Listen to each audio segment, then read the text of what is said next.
Welcome to the screencast where I'm going to show you how to book meetings on Google Calendar. So here I'm on Google Calendar. When you're at Google Calendar, you can search over here in the other calendars area for other coworkers. And if their calendar is able to be seen, you might see their events. You might see if they just have free or busy time selected. The individual gets to choose how that is set up. So in this example that I'm going to walk through right now, let's say I'm a teacher and I'm trying to schedule an end of the year meeting with my principal. To do this, you would first want to come to your Google Calendar. And under other calendars, you want to click in this box and you want to search for your administrator. So I'm going to search for one of our principals. So there I've added Shauna. She's one of our building principals.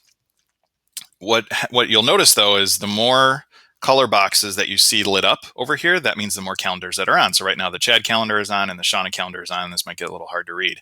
So I'm going to click on the color box for Chad's calendar to turn that one off for right now. So now I'm just seeing Shauna's calendar, and you can see she has her calendar set as to show free or busy time for other users. And that's okay. You can still work with that. You can still see what times she'll have available.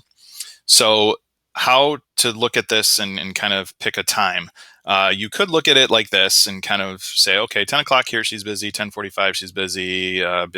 She's got stuff here, but you don't know what the end times are for these events when you're looking in month view. So it gets a little tricky. Yes, you could click on an event and you would see that this event she has is from 8:30 till 12, and this event is from 3 to 4.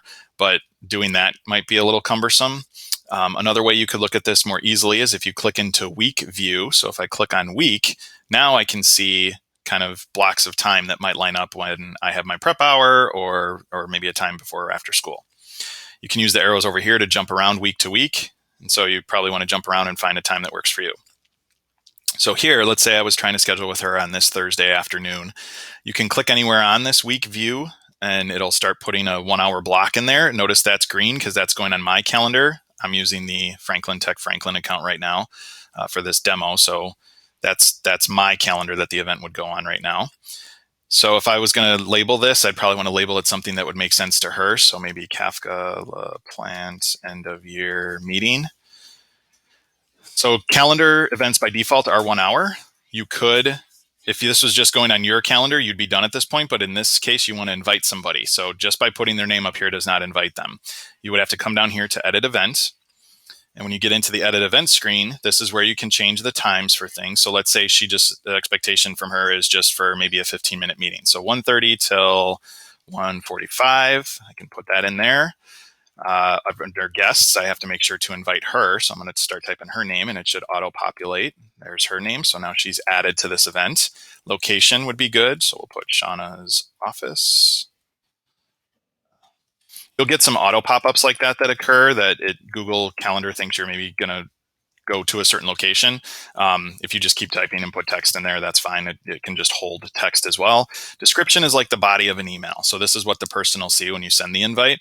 So you could just say, scheduling my end of the year meeting with you. Please accept if this works. Or change time if it doesn't. Now, that is important right there. You don't want to get into a back and forth. You schedule with them and maybe that person had something else that they know they're doing, but it's not on their calendar at that time.